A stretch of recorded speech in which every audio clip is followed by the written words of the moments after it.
साहिब बंदी छोड़ सतगुरु रामपाल जी भगवान की जय हो।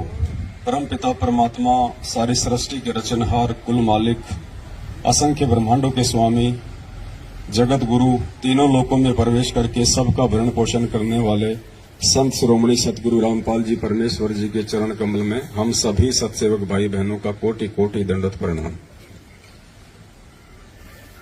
आप सभी भाई बहनों का सुबह का नित्य नियम हो गया? सबका हो गया क्या? कोई है जिसका नहीं हुआ नित्य नियम? सबका हो गया। अब देखो, सबसे पहले उठते ही हमने क्या करना है अपने आध्यात्मिक जीवन में।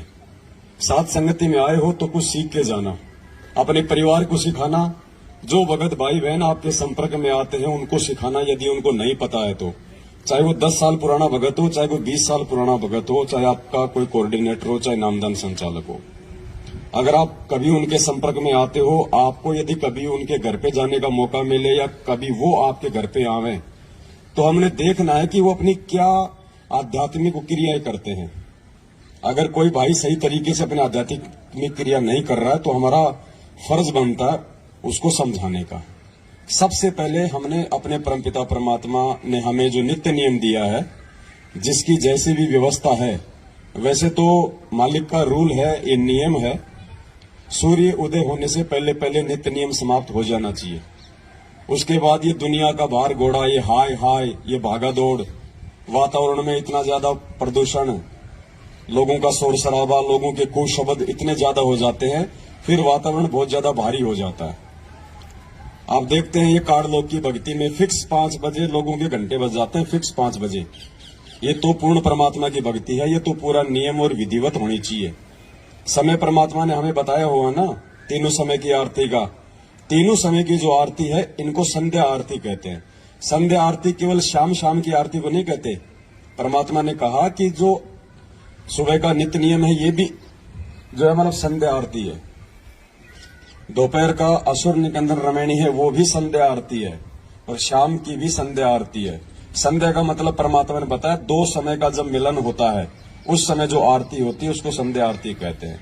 तो सुबह की आरती का जो समय है, सतलोक आश्रम बरवाड़ा में फिक्स सुबह 5 बजे आरती शुरू हो जाती थी। यानी 5 बजे वो समय है जिस समय रात का समय जा रहा होता है और सुबह का समय आ रहा होता है, वो संध्या हो गई, वो मिलन हो गया 2 समय का, उसको संध्या आरती कहते हैं। वास्तविक तो रूल है ये। बाकी परमात्मा ने, ठीक है, अभी लोग धीरे धीरे भक्ति की सीढ़ियां आगे चढ़ेंगे, तो मालिक को पता है कि लोग एकदम से ये काल इतनी भक्ति नहीं करने देगा, इसलिए परमात्मा ने दिन के 12 बजे तक का टाइम दिया है। किनको? जिनकी अभी आदत सुधरी नहीं है, या जो लोग भक्ति में भी थोड़ा बहुत आलस्य करते हैं, या कोई किसी कारण से, मान लीजिए किसी की नाइट ड्यूटी है, कोई 5 बजे छूटता है, कोई 4 बजे छूटता है, तो वो आते नहीं कर पाता आरती। इसलिए परमात्मा ने अभी हमारे को शुरुआत में 12 बजे तक का टाइम दिया है। बाकी दिन के 12 बजे आरती नहीं होती, आप सबको पता है। आरती अपने टाइम पे हो जानी चाहिए, और ये हमारा प्रथम कर्म होना चाहिए, हमारे जीवन का प्रथम कर्म। तो सुबह सुबह केवल हमें आरती परमात्मा की। उसके बाद में जो दूसरी चीज का नंबर आता है वो है परमात्मा का चरणामृत। आप में से कितने भगत भाई बहन हैं जो सुबह उठते ही चाय दूध या नाश्ते से पहले चरणामृत लेते हैं? झूठ मत बोलना, ये परमात्मा का दरबार है। कितने भगत भाई बहन हैं? हाँ, लेना नित्य नियम के बाद ही है, लेकिन लेते कितने हैं? कईयों को तो 15-15 दिन हो जाते हैं, ध्यान ही नहीं आता कि हमने चरणामृत भी लेना है क्या। ये देखो, ये हकीकत है, शर्मा शर्मी का मार्ग नहीं है ये। ऐसा नहीं है कि जो ले रहे हैं वो बहुत अच्छे हो गए, जो नहीं ले रहे हैं वो बहुत नीचे हो गए। ये यहाँ पे सीखना है, यहाँ पे कोई परफेक्ट नहीं आएगा।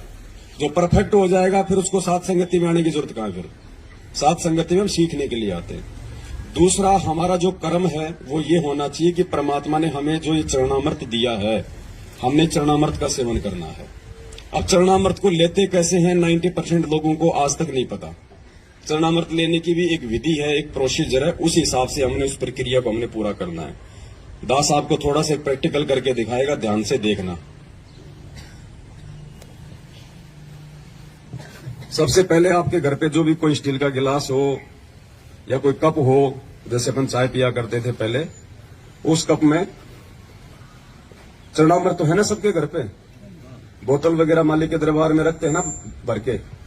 तो सबसे पहले तो उस बोतल से जो आपने अपने दरबार में रखा हुआ है उसमें से अपना एक कप जो है चरणामृत का ले लेना है, ऊपर रखिए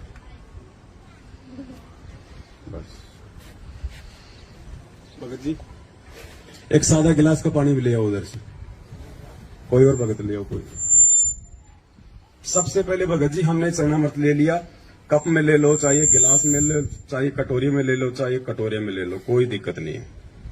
उसके बाद सबसे पहले हम क्या करेंगे, जो हमारी विधि है, सबसे पहले हम परमेश्वर को दंडवत करते हैं। सबसे पहले हम उठ के, और जब हम ये चरणामृत लेंगे तो सबसे पहले जो भी पात्र हमारे हाथ में है हम उसको दोनों हाथों से पकड़ के, और उसको केवल एक ही घूंट में लेना होता है। ये चाय की तरह पीने का नहीं होता चरणामृत। इतना है लोग कि जितना आप एक घूंट में आप उसको पी सको एक बार में, 2 बार में भी इसको नहीं पीना है। एक बार में आपका पूरा अंदर ये चला जाए। आधा कप ले लो,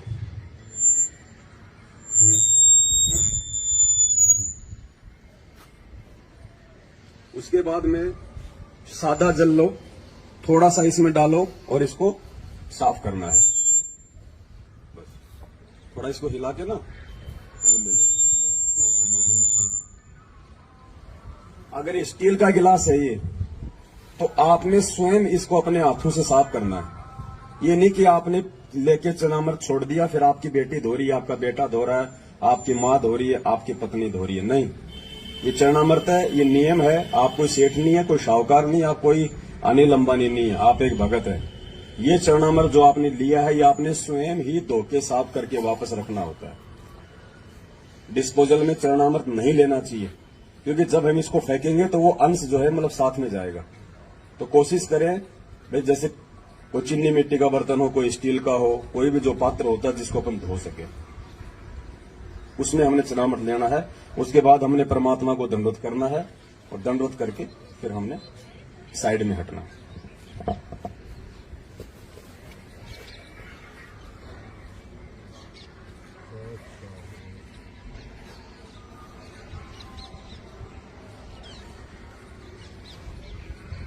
और ये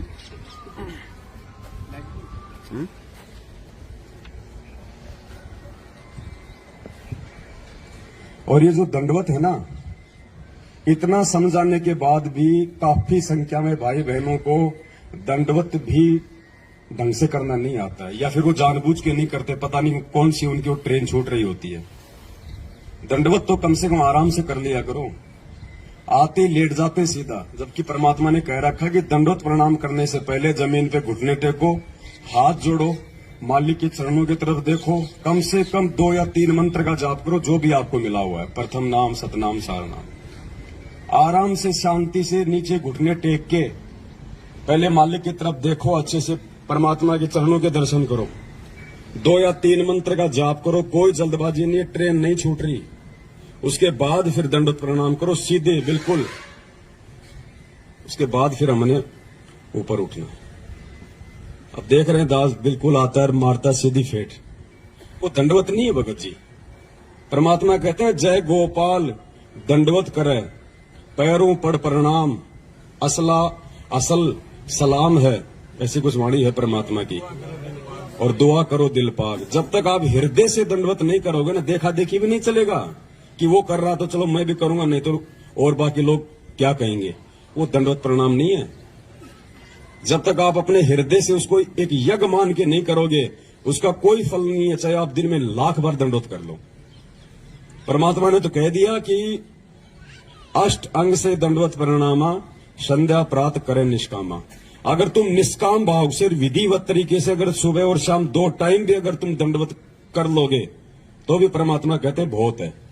50 बार लेटने की आवश्यकता नहीं है, कोई दिखावे का मार्ग नहीं है ये। और जब करो तो उसको विधि से करो, वरना उसका कोई फायदा नहीं है। क्यों फिर अपने घुटने तोड़ रहे हो झुक झुक के।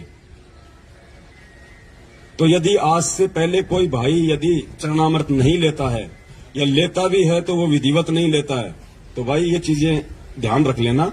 और कोई भाई ऐसा हो जिसको नहीं पता है इन बातों का, तो फिर हमारी जिम्मेदारी बनती है हम उनको ये चीजें हम समझाएं। और उसके बाद जो भी आपके घर में प्रसाद रूप में जो भी चीज आप रखते हो, कोई मिश्री या खांड या फिर वो मखाने वगैरह, वो भी आप जिस चरणामृत के बाद में भी ले सकते हो, या जैसे आपका नित्य नियम समाप्त हुआ उसके बाद थोड़ा थोड़ा सभी को बांट दो, जो भी आपके उपदेश है। ये चीजें हमने लेनी है क्योंकि ये हमारी भक्ति की खुराक है। ये कोई महीने 2 महीने में या खांसी जुकाम हो जाए उस समय लेने की नहीं है। परमात्मा कहते हैं चरणामृत कदाचित पावे 84 कटे लोक सिंधावे, पेज नंबर 23 नित्य नियम पे लिखा हुआ है चरणामृत के मातम्य में। तो क्यों दिया वो? बोतल में भर के कोई सजाने के लिए थोड़ी दिया परमात्मा ने, कोई मोल थोड़ी आ रहा है भगत जी। वो खत्म होने को लगे तो उसमें सादा पानी और डाल दो, बढ़ता रहेगा वो आगे से आगे। ये खुराक ही नहीं खाएंगे तो हमारी भक्ति में रुचि नहीं बनेगी। दूसरा भाई, सात संगतियों का एक नियम है, आज से पहले था या नहीं था, भंडारा उसी आत्मा को मिलेगा जिस आत्मा ने अपने प्रथम नाम की माला पूरी की होगी, नहीं तो भंडारा नहीं मिलेगा। जिस आत्मा ने अपनी प्रथम नाम की माला पूरी नहीं कर रखी होगी उस आत्मा को भंडारा नहीं मिलेगा। पहले माला पूरी करो, उसके बाद उसको भंडारा मिलेगा। ये हमारा प्रथम कर्म है भक्ति। रोटी हमारा प्रथम कर्म नहीं है। अगर हम लोग उस परमेश्वर का नाम लेके अगर हम भंडारा नहीं कर रहे हैं पहले, तो हम लोग अन्न नहीं खा रहे, हम लोग वो पाप खा रहे हैं। तो आज के बाद अपना नियम बना लो, इस परमात्मा की भक्ति से बढ़ के दूसरा कोई काम नहीं है, कोई काम नहीं है दूसरा। आराम से टाइम पे उठोगे तो नित्य नियम भी होंगे, टाइम पे उठोगे तो प्रथम नाम की माला भी होगी आराम से।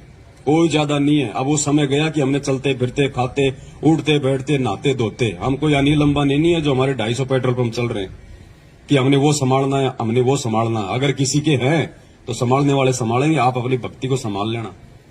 नहीं तो जिस दिन वो सबको संभालने वाले ने अगर अनदेखा कर दिया ना, कुछ नहीं बचेगा यहाँ पे।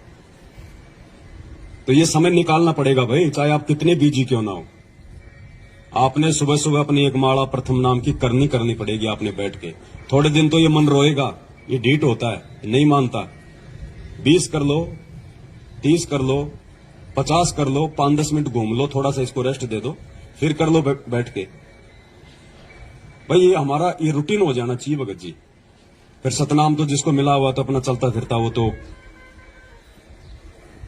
भाई वो अपना करते रहो, लेकिन ये प्रथम नाम का ध्यान रखो। आप अपने घर पे भी जिस दिन आपकी प्रथम नाम की माला नहीं होती है और भंडारे का समय हो गया तो आपको मतलब शर्म आ जानी चाहिए। आपको शर्म आनी चाहिए कि मैं ये भोजन नहीं खा रहा, मैं ये पाप खा रहा हूं। इस भक्ति से मिलता है ना यह सब कुछ। परमात्मा ने क्या कहा, कबीरा सब जग निर्धना धनवंता ना कोई, धनवंता सोई जानिए जो राम नाम धन। आज नरेंद्र मोदी भी देश का प्रधानमंत्री है तो केवल इस भक्ति की वजह से है। कभी किसी जन्म में उसने परमात्मा की शरण में रह के भक्ति की हुई है जो आज उसको वो राज मिला हुआ है। ये भक्ति नहीं होती कुछ नहीं मिलता। तो भक्ति से बढ़ के भगत जी कोई कर्म नहीं है। 10-15 दिन तक लगेगा थोड़ा सा ऐसा उबासी आना, आलस्य आना, जो है मन ना लगना, तो परमात्मा ने उसका एक ही तरीका बताया। अगर किसी को बुखार हो जाए और अगर बुखार ठीक करना है, ना चाहते हुए भी वो कुनून की गोली खानी पड़ेगी, वो कड़वी गोली आपको खानी पड़ेगी, ना चाहते हुए भी यदि बुखार ठीक करना है तो। और जब खाओगे तो धीरे धीरे आपका जबर ठीक होगा। तो इसी प्रकार ये मंत्र तो मन जो है नहीं करने देगा, आंट अड़ाएगा। लेकिन परमात्मा कहते हैं जब तुम एक बार 20-30 मन मार के तुम एक बार मंत्र करोगे ना, उसके बाद फिर ये शांत हो जाएगा। फिर ऑटोमेटिक फिर आपका मन लगेगा उन्हीं मंत्रों में, उसी माला में। फिर आपका जब आप 20-30 मंत्र कर लोगे ना, उसके बाद फिर ये थोड़ा थोड़ा ठंडा पड़ जाएगा मन, और फिर आप चाहोगे कि अब मुझे कोई छेड़े नहीं, मैं पूरी माला करूं, इतना आपको आनंद आएगा फिर। तो शुरुआत भगत जी हमने करनी पड़ेगी। इस भक्ति को सतलोक आश्रम मैनेजमेंट हरियाणा ने बिगाड़ दिया है। आप सभी भाई बहन जब आप नए नए नाम दीक्षा ली आप लोगों ने, आप सबको पता है कि आप कितने भाव से भक्ति करते थे। ये आरती आप कोई ऑडियो से या वीडियो से नहीं करते थे, आप बैठ के अपने घर पे आप नित्य नियम लेके आरती करते थे। जिस दिन आप नाम लेके आते थे, महीना 20 दिन 2 महीने तक, और जैसे आप अपने से बड़े बड़े और पुराने भक्तों के संपर्क में आने लगे, आप सबकी आदत बिगड़ गई। देखा देखी में हमने अपनी आदत बिगाड़ ली कि यार ये तो मेरे से पहले से जुड़ा हुआ भगत है, ये तो कोऑर्डिनेटर है, वो चाय भी पी रहा और अपनी रमेणी भी लगा रखी है। तो फिर हमारी आदत बिगड़ गई। अब हमने आदत को सुधारना उसी प्रकार से और आदत नहीं सुधरेगी तो देखो ऐसे साथ संगतियों में आने से ऐसे भी बात नहीं बनेगी। आए जाओ चले जाओ कोई बात नहीं, बात बनेगी भक्ति से। परमात्मा कहते जब तब संयम साधना सब सुमरण के माई, और कबीरा जाने रामजन सुमरण सब कछु नाही। सुमरण यानी भक्ति, जिसमें आरती मंत्र अपने नियम मर्यादा ये सब आ जाते हैं। तो अपना नियम बना लो भगत जियो। जिन भाई बहनों को संकल्प नाम दीक्षा है वो अपना सुबह उठे, परमात्मा का अपना नित्य नियम कर ले, अपना चरणामृत ले, बाकी अपना वो काम धाम कर ले। अपना कोई मालिक की कोई वाणी लगा ले, वैसे कोई परमात्मा जी का कोई सत्संग लगा ले, क्योंकि उनको भी मंत्र नहीं मिला हुआ है तो वो अपना काम वो कर सकते हैं उसके बाद में। लेकिन जिसको नाम मिला हुआ है उन्होंने नित्य नियम के बाद में ये नियम बना लो। अगर आपको लगता है कि मैं तो सुबह अपने ऑफिस जाता हूं, तो भैया 1 घंटे पहले उठना शुरू कर दो। जब ऑफिस के लिए टाइम दे सकते हो और 2 टाइम की रोजी रोटी के लिए, तो आत्म कल्याण तो उससे प्रथम है। 1 घंटा और पहले उठने का रूटीन बनाओ। 1 घंटा पहले सो जाओ रात को। क्या करते हो 11-12 बजे तक? 6 घंटे की नींद परमात्मा ने बहुत बताई। गुरु जी कहते हैं 6 घंटे की नींद सफिशियंट है। आप अगर 11 बजे भी सोओगे, सुबह 5 बजे उठ जाओगे, आपका पूर्ण घंटे में आपका नित्य नियम हो जाएगा। 20-25 मिनट में आपके प्रथम नाम की माला हो जाएगी। फिर क्या करोगे उसके बाद? और सुबह सुबह जिस आदमी का नित्य नियम और ये प्रथम मंत्र, जिस आदमी का नित्य नियम और प्रथम मंत्र टाइम पे हो जाता है, उसका सारा जीवन बिल्कुल, उसका सारा दिन बिल्कुल सही निकलता है। उसको टेंशन नहीं रहती फिर। और जिसके मंत्र नहीं होते ना, उसके दिमाग में वजन सा रहता है कि यार माला नहीं हुई, माला नहीं हुई, माला नहीं हुई। वजन सा रहता है उसके दिमाग में। वो कभी 5 कर रहा है, कभी वो 10 कर रहा है, भार सा रहता है। आत्मा को शांति नहीं मिलती, क्योंकि आत्मा की खुराक तो ये भक्ति है ना भाई। हमारा शरीर है, हम टाइम टू टाइम इसको भोजन देते हैं नहीं देते हैं। अभी चाय दूध पानी नहीं आ रहा तो सबके अंदर ये चल रहा है कि यार कुछ आए नहीं, कुछ आए नहीं। क्यों? क्योंकि हमने मन को आदत डाल दी, और मन की खुराक वो ही है। तो भाई आत्मा की भी तो कोई खुराक बताई परमात्मा ने, भक्ति। आत्मा की कोई शुद्धि नहीं है, चाहे 3 दिन मंत्र मत करो, हमें कोई फर्क ही नहीं पड़ रहा है। इसका मतलब क्या है? इसका मतलब होता है कि हम नाम से दूर है, हमारा कनेक्शन आउट है। अगर मंत्र करने की इच्छा नहीं हो रही है, नित्य नियम करने की इच्छा नहीं हो रही है, तो कहीं न कहीं आपका जो कनेक्शन है वो टूटने की तरफ है। उसका तरीका यही है, परमात्मा से दंडवत करके समय याचना मांग के कि परमात्मा सद्बुद्धि दो। आज से पहले जाने अनजाने में जो हुआ सो हुआ, मालिक आज से पहले हमें नहीं पता था, लेकिन आगे अब हम ध्यान रखेंगे। साध संगतियों में आओ तो भगत जी पूरे भगत बन जाओ। अब हर प्रकार से, हर क्रिया के आधार से भक्ति को ज्यादा महत्व देना हमने। अगर भक्ति को महत्व देंगे तो हमारे काम धंधे को परमात्मा ऑटोमेटिक महत्व दे देगा।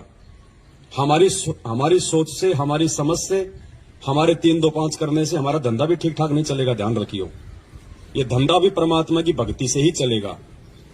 मालिक ने कहा कि भाई तुम 3 दिन के लिए आते हो तुम इस सत्संग में, तो 3 दिन के लिए तुम लोग जीवित मर जाओ। तुम छोड़ दो पीछे तुम्हारा क्या धंधा है क्या नहीं है। जो बिगड़ता है उसको बिगड़ने दो। अगर बिगड़ भी गया तो जाके संभाल लेंगे, और अगर परमानेंट अगर टिकट कट गई तो कौन संभालेगा उसको? और फिर गुरुजी ने कहा कि जो भगवान के लिए 2 कदम आगे बढ़ते हैं, परमात्मा उनके काम बनाता है, बिगाड़ता नहीं है। तो ये विश्वास ऐसे हमारे अंदर धीरे धीरे भक्ति को लेके होगा पैदा। तो पहले हम मैनेजमेंट की कुसंगति में पड़ के, और हम लोगों ने अपनी बनी बनाई भक्ति को बिगाड़ लिया। अब हम साथ संगति में आके, सुसंगति में आके, अब हम अपनी उन्हीं क्रियाओं को वापस ठीक करेंगे तो परमात्मा हमारे नजदीक आएगा। और नजदीक आ गया परमात्मा तो फिर कमी किस चीज की रहेगी भाई? तो आज से पहले जो आदमी जैसे भी अपनी क्रिया, जो भगत भाई बहन जो भी कर रहा था, अब परमात्मा की दया से अपनी क्रियाओं को मालिक को दंडोत करके हमने सुचारू करना है, ठीक करना। भगत जी आरती का टाइम अपना बिल्कुल जैसे 12 बजे तो हमारे को ध्यान होना चाहिए। कर लो 12 से 2 के बीच में आरती, परमात्मा दया करें। दास भी आज के बाद में प्रयास करेगा 12 से 2 के बीच में अपने दोपहर की आरती हो जाए, शाम की संध्या आरती अपना सूर्य अस्त होते हो जाए। तो थोड़ा शेड्यूल बनाओ भक्ति का। हमने चाय का शेड्यूल बना रखा ना, सुबह 6 बजे चाय बनेगी तो बनेगी, शाम को 5 बजे चाय बनेगी तो बनेगी। आज से पहले हमारे शेड्यूल बने हुए थे ना, ये खाना खाने का टाइम है ना, ऑटोमेटिक हाथ पैर अपने आप काम करने लग जाते हैं। माता बहन ऑटोमेटिक रसोई की तरफ भाग लेती है, उनको पता है कि भाई टाइम हो गया खाने का। भाई भक्ति का भी तो कोई टाइम है, या सारा जिंदगी ऐसे गटर में बैठ के मंत्र जाप करते रहोगे? इसका भी टाइम है। ये परमात्मा ने हमें जो छूट दी है ना, ये छूट परमात्मा ने विशेष परिस्थितियों में दी है, विशेष परिस्थिति में छूट दी है। इसको रोजाना लागू करने के लिए छूट नहीं है ये। हम दोषी हो रहे हैं हम उस परमात्मा के। तो कोशिश करो आज के बाद में, और जब हम इस राह पे हम चलेंगे तो हमारे बच्चे उस राह पे चलेंगे। बच्चे क्या करेंगे? बच्चे जो होते हैं भगत जी, वो माँ बाप से ज्यादा सीखते हैं। जैसा उनसे बड़े जो क्रिया करते हैं ना, वो क्रिया को देख के ज्यादा सीखते हैं बच्चे। तो बच्चे ऑटोमेटिक आ जाएंगे धीरे धीरे लाइन पे। और फिर दूसरा कोई भगत हमारे घर पे आएगा और हमारे भक्ति के शेड्यूल को जब वो देखेगा, और अगर वो नहीं कर रहा टाइम पे, तो उसको भी शर्म आने लग जाएगी। तो उसका प्रतिफल किसको मिलेगा? उस भगत को सुधारने का आपको देगा परमात्मा। चाहे कोई कितना ही प्यारा क्यों ना हो, कितना अच्छा रिश्तेदार क्यों ना हो, कितना बड़ा भगत क्यों ना हो। आरती मंत्र का टाइम हो गया, बोलो भगत जी आप भी करो, दास भी कर रहा है। परमात्मा की चर्चा अपनी जगह है और भगत जी भक्ति अपनी जगह है। तो ज्यादा से ज्यादा हमने इन चीजों पे गौर करना है। भगत बनना है, परमात्मा ने भगत बनाया है। मालिक ने हमारे पर विश्वास किया ना, इस 8.5 अरब की जनसंख्या में से परमात्मा ने हम थोड़ों सौ को भगत बनाया है। तो परमात्मा ने हमारे ऊपर विश्वास किया है। तो भगत जी हमने भी परमात्मा की बात को रखना है, और हमने भी उस परमेश्वर को जो है भगत बना के दिखाना है, भगत बन के दिखाना है। तब तो कोई बात है, नहीं तो भाई आए जाओ जाए जाओ। भक्ति का प्रतिफल तो दे देगा भगवान, कोई दिक्कत नहीं है। मालिक कहते हैं जिन हरि जैसा सुमरिया ताको तैसा ला। जो जैसी करेगा परमात्मा का विधान है। अगर कोई दारू पी के भी ये मंत्र जाप करेगा तो भी भगवान इन मंत्रों का प्रतिफल उसको देगा। राक्षस क्यों बने? परमात्मा ने क्या कहा? पहले ये ऋषि और राक्षस एक ही गुरु के भगत थे। आगे चल के वो राक्षस कहलाए। क्यों? क्योंकि वो भक्ति भी करते रहे, साथ में उन्होंने मर्यादा नहीं रखी। वो शराब पीने लग गए, मांस खाने लग गए, और ये भक्ति भी करते रहे। तो मांस और शराब खाने से, उल्टे काम करने से, चोरी जारी करने से तो उनके अंदर गुरुजी कहते हैं कि दुर्बुद्धि आ गई, और भक्ति करने से उनमें शक्ति आ गई, इसलिए वो राक्षस कहलाए। तो आज वो राक्षस जो प्रवृत्ति है वो सतलोक आश्रम मैनेजमेंट हरियाणा अपना रहा है। और हमने, आप और हमारे को परमात्मा ने जो है ऋषि बनाया है। उन ऋषियों की वो राक्षस जब वो यज्ञ को जब वो खंड करते थे तो वो लड़ते झगड़ते नहीं थे उनके साथ में, वो परमात्मा से ही प्रार्थना किया करते थे। तो आज वो स्थिति आप और हमारे साथ में हो रही है। हमारी साथ संगतियों को, हमारे धार्मिक जो यज्ञ हम करते हैं पांचों यहाँ पे, इनको ये लोग नहीं करने दे रहे ना। आज हमारे गुरु भाई है, लेकिन ये राक्षस प्रवृत्ति में आ गए, क्योंकि ये मर्यादा में नहीं रहे, ये गुरु वचन में नहीं रहे। भक्ति वो भी कर रहे हैं, तो भक्ति से उनमें शक्ति आ रही है, और ये मर्यादा तोड़ने से उनके अंदर दुर्बुद्धि पैदा हो रही है। तो वो राक्षस प्रवृत्ति में आ चुका है ये मैनेजमेंट। लेकिन आप और हम उस परमेश्वर के विधान में है, परमात्मा की मर्यादा में है। आप और हम ऋषि प्रवृत्ति में है। तो भगत जी संत ना छोड़े संतता, चाहे कोटिक मिले या संत। लेकिन भगत जी उन बुरी शक्तियों से लड़ने की पावर भी हमें केवल इस भक्ति से ही आएगी, दूसरा कोई चारा नहीं है। गुरु जी ने क्या कहा कि विष्णु जी ने क्या कहा कि अगर मुझे थोड़ा बहुत समय मिलता है तो मैं लक्ष्मी जी के साथ में बैठ के अपना सुख शांति से थोड़ा समय बिताता हूं, अन्यथा मैं तप कर करके और शक्ति प्राप्त करता हूं और राक्षसों से मैं युद्ध करता हूं। तो विष्णु जी को भी वो भक्ति से शक्ति आती है, वो राक्षसों से लड़ने की, बुराइयों से लड़ने की। तो आप और हमें भी भगत जी भक्ति से ही आगे बढ़ने की प्रेरणा मिलेगी, नहीं तो हम ढह जाएंगे। हमारे अंदर कुछ विशेष नहीं है, हमारे अंदर कुछ विशेष नहीं है सिवाय इस परमात्मा की भक्ति के। भक्ति है तो हम हैं, नहीं तो हमारा कोई अस्तित्व नहीं है। और एक बार इस परमात्मा ने अगर नाराज होकर अगर ठोकर मार दी, धरती पे कोई संभालने वाला नहीं है। दोस्त भी तुम्हारा दुश्मन हो जाएगा अगर भगवान ने अगर हाथ छोड़ दिया तो।